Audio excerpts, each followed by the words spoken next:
મહારાષ્ટ્ર સરકારમાં હલચલ. સીએમ ફડણવીસે અજીત પવારના ખાસ મંત્રીનું રાજીનામું લીધું. મહારાષ્ટ્રના બીડ સરપંચ હત્યા કેસમાં મહારાષ્ટ્રના મંત્રી ધનંજય મુંડેએ ફડણવીસ કેબિનેટમાંથી રાજીનામું આપી દીધું છે. મુખ્યમંત્રી દેવેન્દ્ર ફડણવીસે પણ તેમનું રાજીનામું સ્વીકારી લીધું છે. સીએમ ફડણવીસે કહ્યું કે મેં ધનંજય મુંડે દ્વારા સુપરત કરાયેલ રાજીનામું સ્વીકારી લીધું છે. હવે મેં આ રાજીનામું રાજ્યપાલને મોકલી દીધું છે. નોંધનીય છે કે મંત્રી ધનંજય મુંડેના નજીકના સાથી વાલ્મિક કરાડને સરપંચ સંતોષ દેશમુખની હત્યા કરવાના આરોપી બનાવવામાં આવ્યા બાદ મુખ્યમંત્રી દેવેન્દ્ર ફડણવીસે મુંડેને મંત્રી પદ પરથી રાજીનામું આપવા કહ્યું હતું. 9 ડિસેમ્બર 2024માં બીડના મસાજોગ ગામના સરપંચ દેશમુખની હત્યાએ રાજ્યમાં રાજકીય તોફાન મચાવી દીધું હતું. આ કેસમાં ધનંજય મુંડેના નજીકના સાથીનું નામ સામે આવ્યું ત્યારથી વિપક્ષ રાજ્ય સરકારને ઘેરી છે.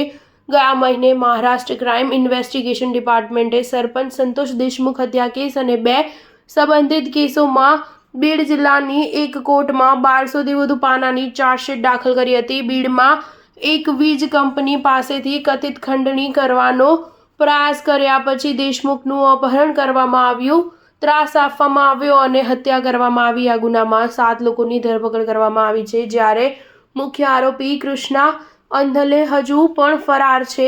મહારાષ્ટ્ર સરકારે આ કેસમાં પ્રખ્યાત વકીલ ઉજ્જવલ વિકમને ખાસ સરકારી વકીલ તરીકે નિયુક્ત કર્યા છે. સૂત્રોના જણાવ્યા અનુસાર નાયબ મુખ્યમંત્રી અજીત પવાર સોમવારે રાત્રે મુખ્યમંત્રી દેવેન્દ્ર ફડણવીસને મળ્યા હતા અને દેશમુખ હત્યા કેસ અને અન્ય 2 સંબંધિત કેસોમાં ગુના તપાસ વિભાગ દ્વારા દાખલ કરાયેલ ચાર્જશીટના પરિણામ અંગે ચર્ચા કરી હતી, જેમાં કરાડને આરોપી નંબર 1 ગણાવવામાં આવ્યો છે. રાજ્યના ખાદ્ય અને નાગરિક પુરવઠા મંત્રી મુંડે બીડ જિલ્લાના પરલીથી રાષ્ટ્રવાદી કોંગ્રેસ પાર્ટીના ધારાસભ્ય છે. અગાઉ તેઓ બીડના વાલી મંત્રી હતા. સ્ટાર ન્યૂઝ 7 હંમેશા સચ્ચાઈની સાથે.